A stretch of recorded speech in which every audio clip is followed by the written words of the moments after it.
આજના પાવન અવસરે આન બાન અને શાન સાથે હર્ષ અને ઉલ્લાસ સાથે વિરાટ શોભાયાત્રા રામજી મંદિર ખાતેથી નીકળી હતી.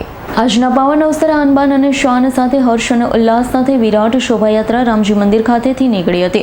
શોભાયાત્રાનું સ્વાગત સરસિયા સુન્ની મુસ્લિમ જમાત દ્વારા કરવામાં આવ્યું. શોભાયાત્રાના રૂટ ઉપર મુસ્લિમ સમાજ દ્વારા શરબતનું વિતરણ કરવામાં આવ્યું. સંતોની ભૂમિ દુધાધારી બાપુની જેના ઉપર અસીમ કૃપા છે.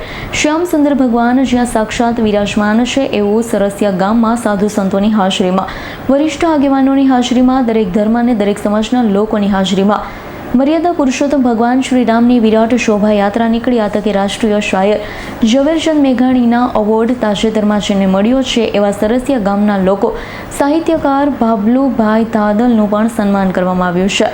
આજના પાવન અવસરે નીકળેલી વિરાટ શોભાયાત્રાના આયોજકોએ તંતોડ મહેનત કરી ખૂબ જ સરાહનીય કામગીરી કરી છે. ત્યારે આપણે સૌ આયોજકોને ખૂબ ખૂબ શુભેચ્છાઓ પાઠવીએ છીએ.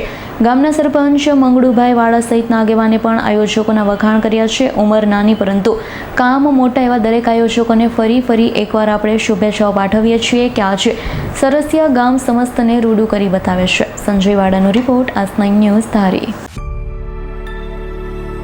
અમારી તમામ માહિતીથી અપડેટ રહેવા માટે જોડાયેલા રહો S9 ન્યૂઝ સાથે.